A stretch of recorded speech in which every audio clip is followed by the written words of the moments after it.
Hi, good morning, Sylvain. Thanks a lot for taking your time and coming on this episode of Value Creation in Life Sciences. So, to start with, why don't you start with, let's say, your introduction and talk about your trajectory and why you are doing what you're doing right now? Hi, Sarah. Thank you for having me. So I work at Asabis Partners. We're a VC fund, a VC firm. We invest in healthcare. We're based in Barcelona.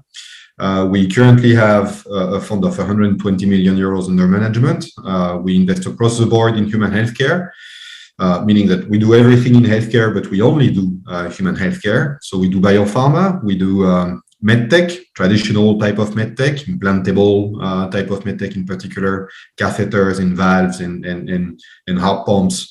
And we do digital health also. We have a strategy here at Asabis that consists in investing in spreading our risk across the different verticals that are biopharma on one side, medtech and digital health on the other side. 30% biopharma with the first fund, and 30% medtech, 30% digital.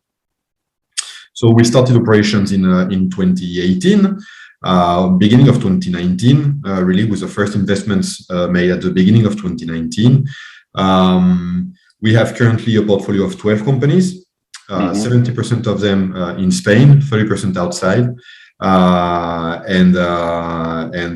So our portfolio is currently complete with these 12 portfolio companies. And we're currently working very hard to have them reaching their next value inflection point. On my side, I have a scientific background. I'm a molecular biologist by training. Was trained back in France, did my PhD there in gene therapy, in particular AAV-based gene therapy, and then I went on to work as a postdoc in the US at the Sinai School of Medicine in New York for a few years before coming back here in Europe, and precisely here in Barcelona, getting my MBA at the ESADE Business School, and started working in the VC industry a few years ago in 2015. First at Isios Capital, that's another management firm here in town, and since 2018 at Asabis Partners. Excellent. Super. So, my question would be, why don't you talk to us about the philosophy of Asabis Partners in managing the risk and return scenario when you're trying to focus on digital medical devices and therapeutic area combined, in comparison to, let's say, if you had focused only on therapeutic? How would the risk and return, change in your point of view? Yeah. So the first thing is that here we have sort of a holistic view in healthcare. So we believe that it takes not just a pill, not necessarily just a pill to cure somebody, but you have a panel of different technologies that can help doing so. So should it be through digital means? Should it be through surgical means? Or should it be through a pill? Whatever can help the patients improve their clinical outcome is something that's welcome. So as long as there is a need, a medical need, and as long as you have a technology that potentially can save lives or improve the quality of life of the patient, and as long as there is a market for it, then there is an investment opportunity for a company like us, like ours. In terms of risk and return perspective, the medtech, digital, and biopharma are very different. Basically, a biopharma company has a high risk, high return type of profile. So if you get to proof of concept in humans, given that we always do proper diligence, and given that we are always pretty much sure that if we reach this stage of proof of concept in human, then we will have an interest from the corporate world. So if you get to that point, you can be sure that there is a market for it, and that there is a buyer for such a technology, a buyer that will put big bucks that can be structured, and there is an upfront, and there is earnouts, and there is a structure for that, but we're pretty much sure that we will find a buyer for it that will put a high multiple for us, so that will be a high return. But that's also a high risk, because that's a pretty binary type of development. And if you take whatever development that you are doing, if you get to clinical stage and if you fail, in clinical stage, then there is virtually no way to get back to clinical and to restart again from the same company, doing again a full cycle of development. That's too expensive, and you won't find in most of the case any investors that's ready to do so.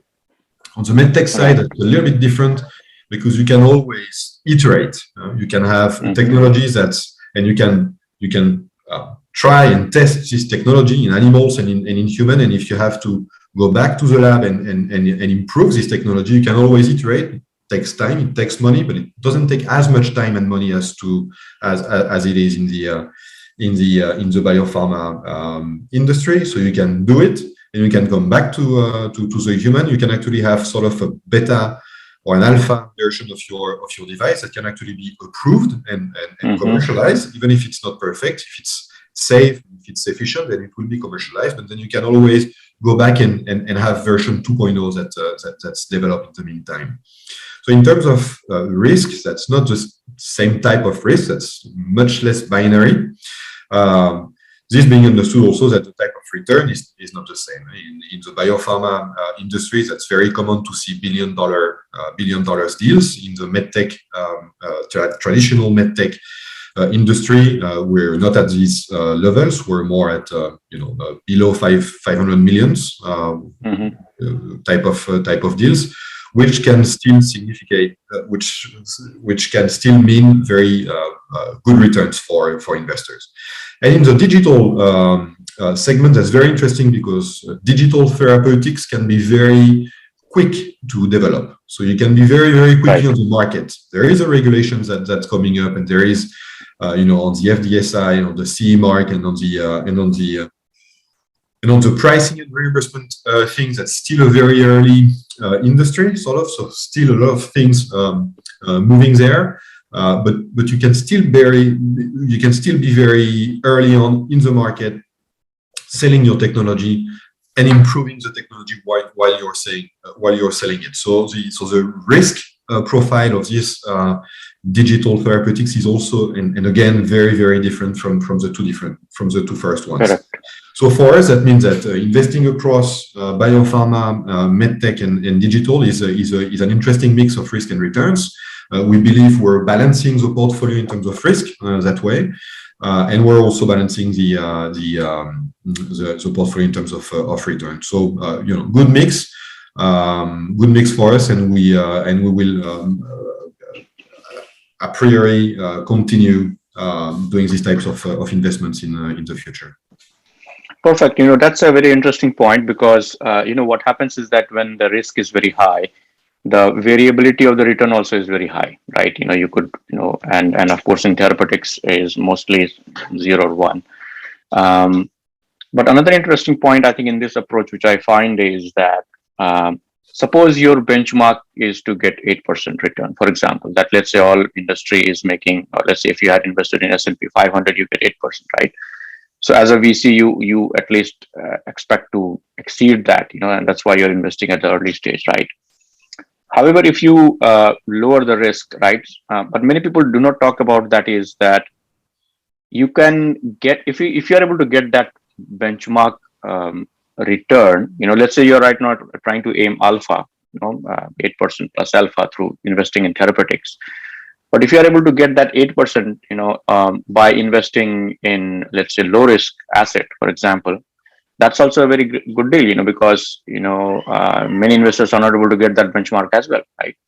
Mm-hmm. So, yeah, obviously we're trying to have the highest returns possible, and so 8% is a benchmark in terms of all VCs have that's a hurdle rate pretty much for VCs. So we're always trying to have this type of return, at least this type of return, but 15 to 20% is what we're trying to get. Yeah. And basically, we're always trying to beat public markets, because when we think about our own fundraising, what we're trying to achieve is to be more attractive than the public market, so that we can attract investors to invest in our fund, because our results can be are better than the results of the public market. One interesting thing to mention in the biopharma versus the other versus medtech and digital is that in digital you can also have digital is a very interesting animal because that's in the middle between healthcare and tech. So we have healthcare people running digital therapeutics and digital health companies in general, but we have also tech valuations. So we're getting to there to private valuations, on our side, and we're seeing very, very high valuations coming very quickly, and taking comparables from the tech industry. And this comes very quickly. So the internal rate of return is very interesting. So meaning that it's not just about multiples at the end. It's also about how quickly you can increase the value of your asset companies, of your portfolio companies. Interesting. So, I'm very fascinated with, the thought process of the early stage investors, right? Because I'm not trying to say that, those who are late stage investors in any field are less capable than the early stage investors. Because if you think about investors like, the large investors like, Warren Buffett, I'm giving the example, right? So they these companies invest in very late, very, very late, when you already have a lot of track records about revenues and all that, right? Whereas you people invest at very early stage, in that comparison. Okay. And I know I have asked this question several times to several people, but of course, there is no black or white answer. And that's why I'm asking you again that when you decide to make an investment, right? Besides the science, which is of course also at the early stage, okay, what other parameters you think is critical in evaluating the deal? Besides the science, science is indeed important. You evaluate it, but what are the other things that you think is critical? It's always case by case. So obviously, as you were mentioning, science is a fundamental piece of our diligence, and pretty much we're looking at investments here at least from three different angles. First, the scientific and medical case. So quality of the science. Is there a need? Is there a medical need for to be solved? Is there anything that we can do with the proper science to solve this need? The second angle is the business side. Can we make a living out of it? Is there a market for it? You can have a super interesting science and you can have a medical need, but if there is no market for it, then there is no point in developing, in financing and developing a new technology. And in the business side, there is also, considerations such as IP, so market size, epidemiology, cost of goods, IP, anything that makes a business sustainable, pretty much. And then the third angle we look at investment opportunities is the investment side. Can we make a good return out of it, right? Mm-hmm. So we know as investors that we need to have decent multiples, and when I'm looking at different investments and depending on the class of assets I will invest in, I'm looking at different potential multiples. And in biopharma, I like to have a potential for a 10x. But if I look at a medtech that's already kind of developed, that will start clinical trials, the prototype is finalized, and it's just kind of about validating the technology in a clinical trial, having regulatory approval, and then we're done. Then I'm not looking at a potential of 10x, but I'm looking maybe more at a potential of 5x, which would still be a very nice return, and which would still provide very interesting returns for our investors. So again, three pillars. One, scientific and medical, scientific merit and medical need. We are scientific by essence, so we what moves us is really the science. Two, the business potential, and three, the investment potential. Excellent. So I was also thinking about what's your approach towards evaluating the team, and my question relates to the fact that theoretically, we have seen and read many times that it's always good to invest in team A with an idea B versus team B with an idea A. Okay.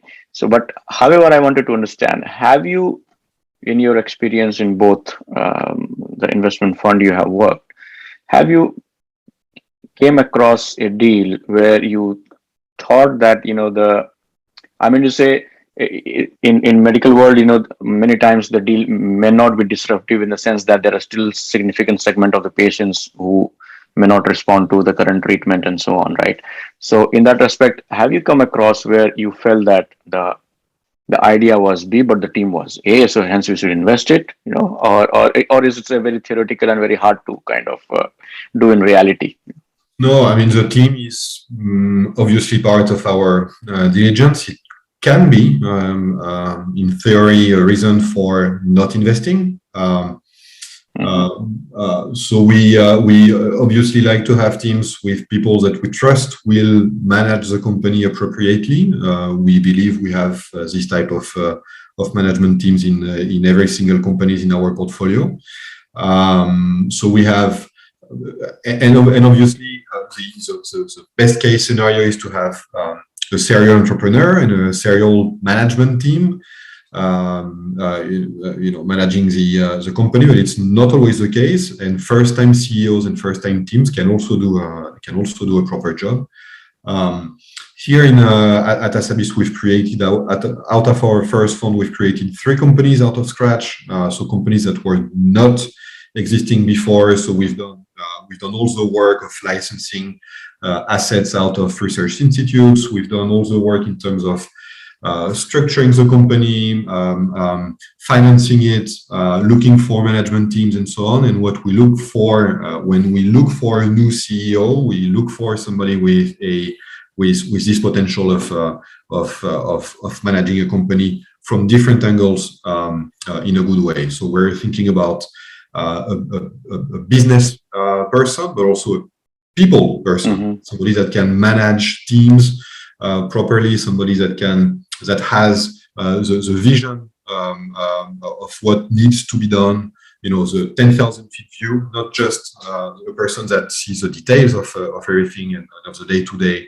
operational work that has to be done in the company. Also somebody that has a clear vision of where to go, how to get there, what's needed. And in general, what we see is that, I mean, at the end of the day, the teams in our management, in our portfolio companies, do the job. So it's all about the people at the end. Exactly. So talk to us about corporate governance in these companies where you invest, meaning a poor run company might lead to certain red flags, for example, in the operation side and someone. So have you ever been in your investment either saw that red flag coming, or you already have some certain process to control those red flags, or what do you do to strengthen that corporate governance that there are no challenges in the operations that could lead to delay of certain trials, or anything like that? So in terms of governance, there is always a board of directors, and as investors, we always at least try to be in the. And I'm speaking in general. We always try to be in the board, so we always have a presence in the board where we can take decisions. Should that be in terms of strategy, in terms of even human resources, also in terms of in different ways, we can influence the company. We're also in different committees. We have different committees, different board committees. Audit committee, for instance, is the one that will review the accounts. The accounts that are, by the way, always audited every year by an external company. We have rights. We have rights. So typically the management team and the CEO cannot spend more than a defined amount of money without asking for clearance by the boards. We have different layers like that. The capital cannot be increased without. So the obvious Absolutely. things that cannot be done without the approval of the board. And so that way, the day-to-day operations of the company are done or run by the management team, but then the decisions, big decisions, strategic and operational decisions, and financial decisions are taken by the CEO, by the management team, and by the board in that sense. Excellent. So, let's talk about something about the investment strategy or your thoughts on when you invest in the company. So, when you started your career in investing, and it's already, I think, 7 to 8 years in total, for example. So, how has your investment strategy, or let's say outlook to invest, has changed in these 8 years? What are things you have learned that when you started investing, you were not aware, or those kind of things? That's a tough question. Yeah, I mean, you always learn that I was much more junior when I started as an associate, and now I have consolidated a bit my understanding of the ecosystem and of the industry. I mean, I think at the end of the day, what needs to be done at a VC fund is to. I read someday, in the past, I read that VCs are like the hipsters of science, which I believe is not far from being true. So you really need to understand what's needed and even before the corporate world actually understands it. So what's needed in this industry and in the different segments of the industry, what will be needed, what will be the next trends in the next 5 to 10 years, so that you move quickly and even before the corporate world does so. So for instance, we've done, and not to do just self promotion, but we've done some investments without citing the companies, but at the forefront of science. So we're very early stage in some companies, but companies developing new modalities, companies developing or solving problems that the industry has in the pharma and in the medtech industry in particular. So we're always trying to find angles and find technologies that will solve problems that the industry has. In gene therapy, for instance, there is a big problem in several problems in gene therapy and in AAV-based gene therapy. One of them is that you cannot encapsulate more than a defined length of gene. The adeno-associated virus are very small and you cannot put more than 4.5 kilobase in a vector. So we have a company here in portfolio that's actually working on this particular issue, which is a very painful one, a very painful issue for the industry, because it limits really the scope of the industry in terms of indication where the industry can go, because if the gene is too big, you can just not use AAV. So we have this company here that's working on that. We have a company that's working on intrinsically disordered proteins and on condensates, intracellular condensates. Again, very much at the forefront of science. With very few players in the world. That's the new targeted protein degradation type of things. This one comes next. We believe that's very exciting, with a lot of indications, with a lot of possible indications. And at the end of the day, it's really all about understanding what's cool and what will be the needs of the industry, so that when corporates see what we're doing, they have an appetite to partner or to acquire early on. Got it. So you started your career investing in mostly in therapeutic area. Now you have moved to and expanded to devices and digital and so on, right? So what are the gaps you found when you made this change, and how did you fill that gap, of understanding about these industry and so on, or is it all about learning by doing? I mean, it's all about learning by doing. Biopharma is a very special segment where pretty much if you have a PhD in biomedical sciences, you can understand what's going on and you can understand the ins and outs of developing a drug, and you learn by doing also, because when you get out of the academia, you really have a precise way of seeing how a potential treatment is developed. But when you get more on the medtech side, it's much more of an MD, medical doctor type of segments, where you and even surgeons are. It's a very implantable type of technology. So you take a technology, a valve, you take a catheter, you take a stent, and you implant that, or you put that in the body of somebody, so of the patient. So that's an interventional type of medicine. That's not pharmacology. That's not medicine. That's not drugs. That's interventional type of medicine, where that's a surgeon or an interventionalist, MD, that does the work. So that's a different way of seeing the science, but that's still about medical need. That's still about clinical trials. That's still about regulatory. The regulatory is different. We're not speaking about phase 1, 2, 3 clinical trials. Right. We're speaking about CE mark. We're speaking about FDA approval, 510K, PMA. Those are different routes. But at the end of the day, it's all about validating a technology in human. It's all about designing a clinical trial.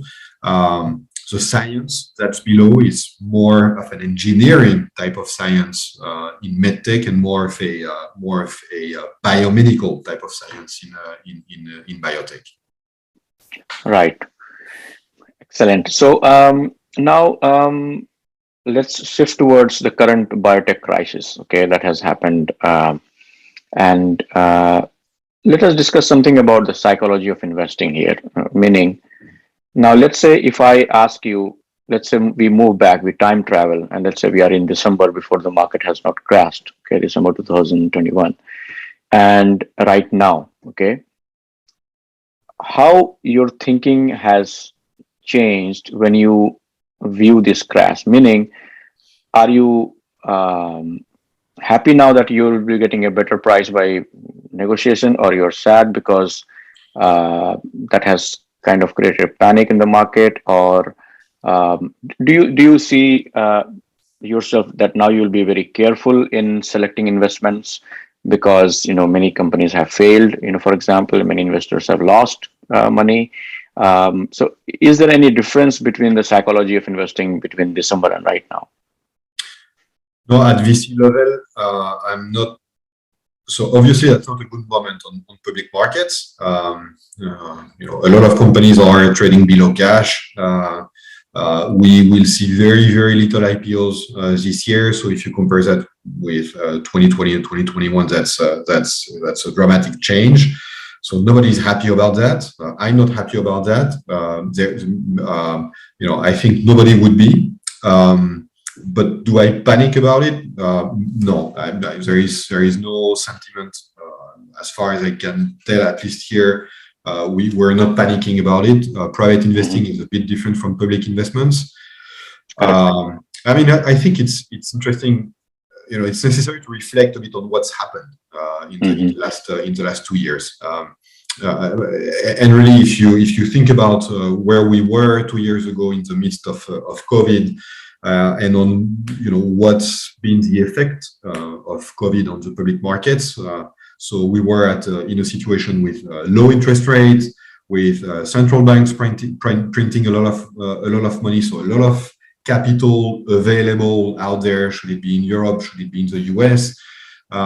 Low interest rate meaning a high appetite for stocks, and in particular a high appetite for technological stocks, and so healthcare fit there in the midst of a pandemic where healthcare was on the radar of everybody. So we saw a very, very high level of interest and a very high liquidity, a very high activity on the market in biopharma, in medtech, and even in digital and in diagnostics also. Very high level of activity in diagnostics. So consequence, a lot of IPOs, because there was a lot of capital. So if you wanted to raise 100, 150, 200 millions through an IPO, if you were preclinical stage companies and valuating your company at 500 million 2 years before clinical trials, you could do that until the end of last year. So who would not?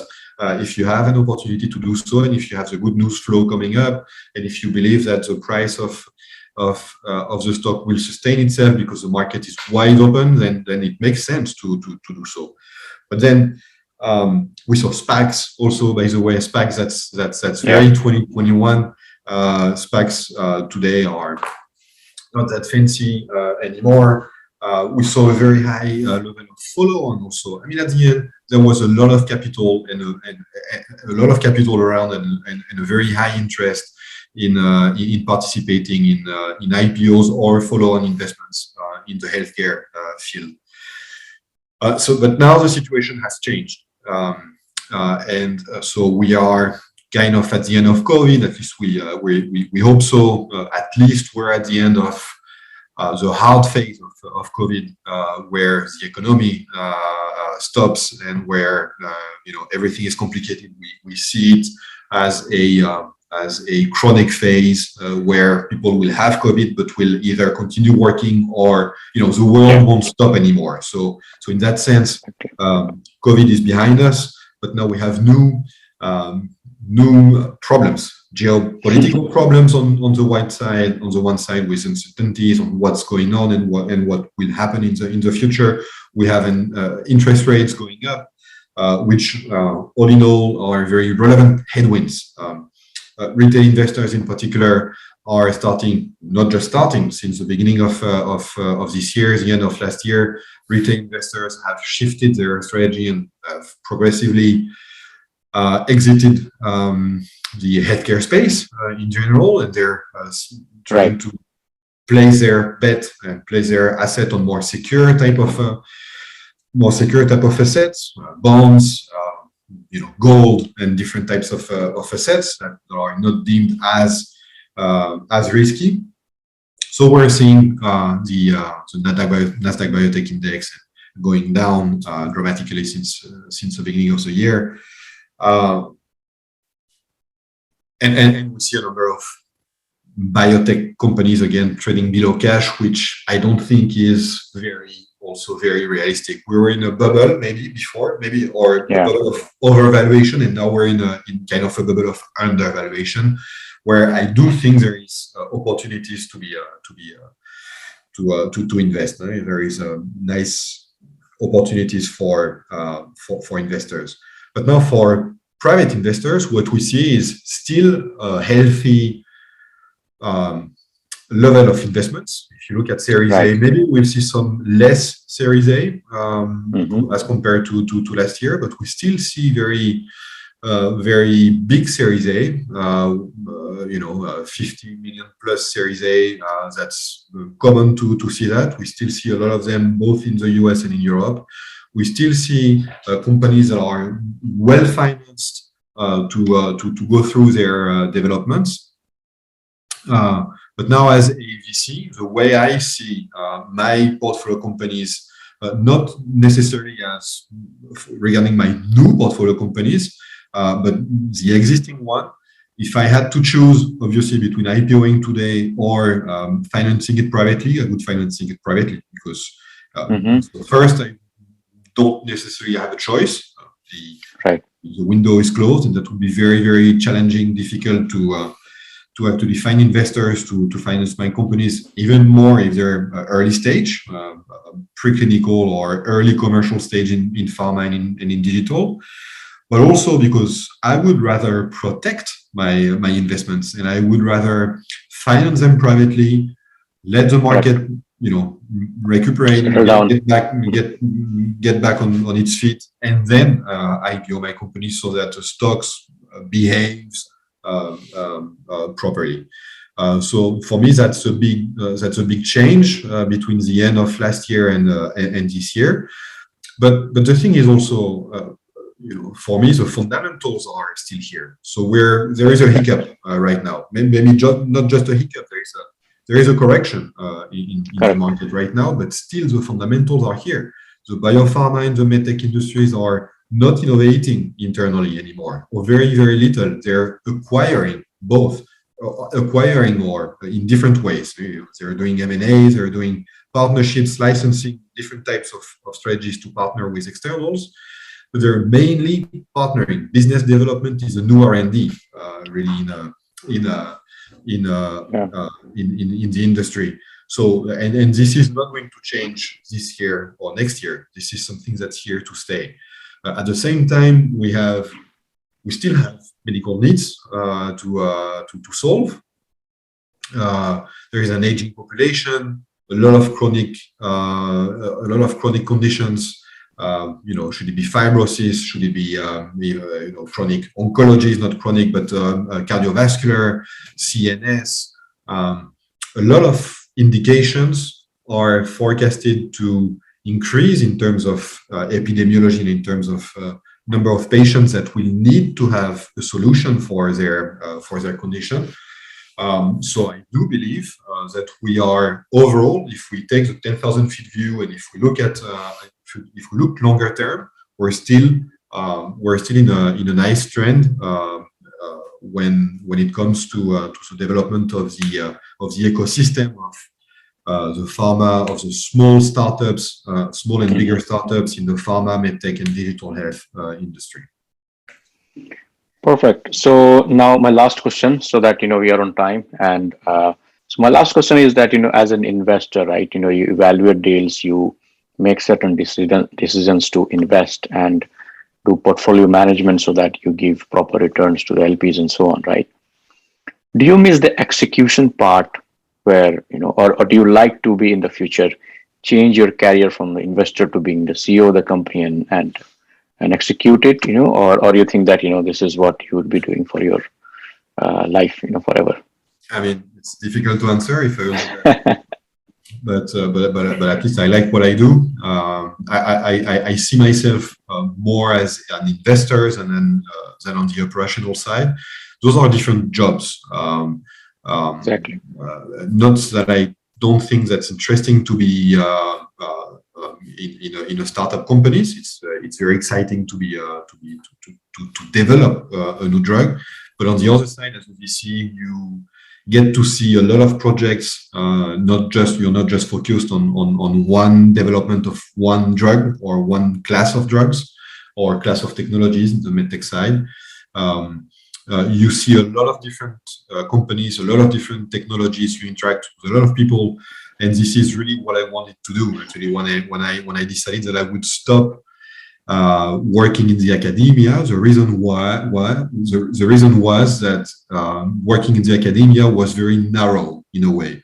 You would work in one project, and you would during 2 years you would just work on one very specific project, which for me was too narrow. And so I was looking for, and this is why I decided to do an MBA, to open the scope of my professional possibilities. And so now doing this, I do feel that I do a lot of different things. It's not operational. I'm not on the day-to-day work. I'm not in the day-to-day operations of the companies, but it's something that's very, very interesting anyway. And I see myself that for the foreseeable future. Super, Sylvain. Thanks a lot for your time, and we'll stay in touch. Thank you. Thank you.